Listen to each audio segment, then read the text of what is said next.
QGIS pour les... Hello les petits piou-piou! Nous allons commencer une série d'épisodes sur les diagrammes. Comme vous le voyez sur mon écran, on va travailler cette fois-ci non plus sur des quartiers de Paris, mais sur les différentes communes du Grand Paris pour pouvoir faire cette série sur les diagrammes. Alors, comment avoir accès aux diagrammes? Pour cela, comme d'habitude, il faut aller cliquer 2 fois sur la couche. Ici, j'en étais restée à la symbologie, mais vous voyez ici qu'il existe un onglet diagramme et que pour l'instant, il n'y a aucun diagramme de représenté sur ma carte. Donc pour changer cela, il suffit de cliquer sur aucun diagramme et vous voyez qu'il y a 3 options ici. Dans le cadre de cet épisode, on va surtout s'intéresser au diagramme camembert. Donc voyons ce qui se passe si je clique sur diagramme camembert. Vous voyez ici plusieurs options. La première est associée aux attributs.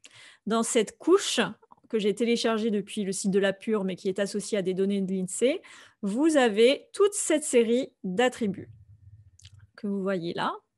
Et moi, ce qui va m'intéresser dans le cadre de cet épisode, c'est de vous montrer comment on peut faire des diagrammes camembert qui représentent les pourcentages du nombre d'enfants par famille. Donc pour ce faire, il suffit de sélectionner les attributs qui m'intéressent, à savoir nombre de familles avec un enfant, je clique dessus. Je peux aussi utiliser le petit plus ici. 2 enfants, 3 enfants, 4 enfants.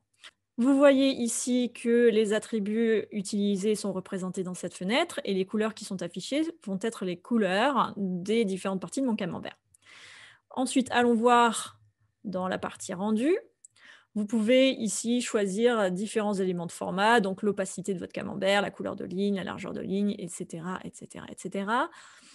Moi, en général, je laisse par défaut les éléments proposés par QGIS. Là où ça devient un peu plus intéressant, c'est par rapport à la taille. Donc, j'entends par taille la taille des camemberts qui vont être affichés sur votre carte. Alors, pour commencer, on va rester simple, on va sélectionner taille fixe. Donc, les unités de taille, pour l'instant, c'est en millimètres, ça me convient. Et mettons que cette taille fixe proposée par QGIS est de 50 mm. Ça me paraît un peu beaucoup quand même, donc je vais sans doute le mettre à 10 mm. Continuons cette fois-ci avec l'onglet position, c'est-à-dire là où seront positionnés mes camemberts sur la carte. Donc pour l'instant, ils sont positionnés sur le centroïde, ce qui me convient, c'est-à-dire plus ou moins au centre en fait du polygone qui est représenté sur la carte et qui représente les communes. Vous avez option ici dans laquelle il n'y a aucune option. Et oui, ce sont les subtilités de QGIS.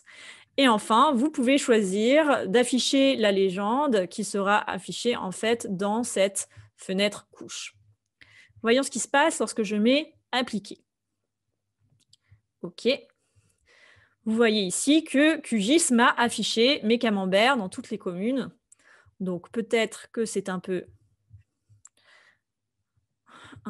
éloigné.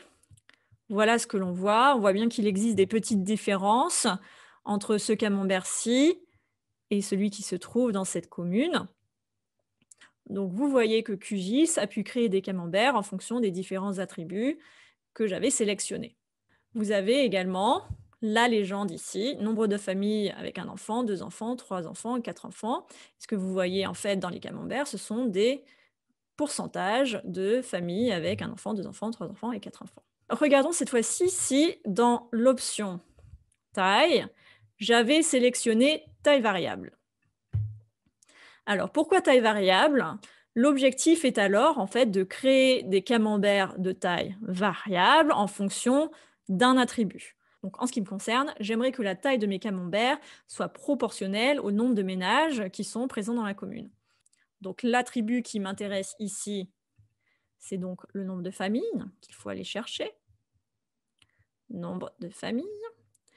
La valeur maximale, vous pouvez demander à QGIS de la trouver ici. Donc, au maximum, dans une commune, il y a 26 822,7 familles. Et la taille de mes camemberts est de 5 mm. Là, je trouve pour le coup que 5 mm, c'est sans doute un peu faible. Donc, je vais mettre 10. Vous pouvez également choisir par rapport à la surface ou au diamètre. Moi, j'ai toujours tendance à laisser surface. Vous pouvez également augmenter la taille des petits diagrammes, mais ça veut dire que le facteur d'échelle ici ne sera pas respecté.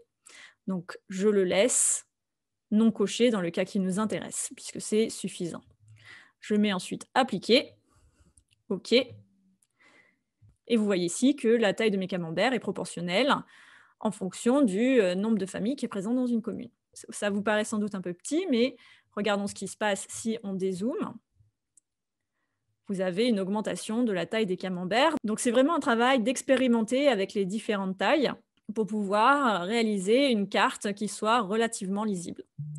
Donc voilà la petite manipulation qui nous a permis de réaliser une carte avec des diagrammes camembert. Mais nous allons voir dans les prochains épisodes comment réaliser des cartes avec d'autres types de diagrammes.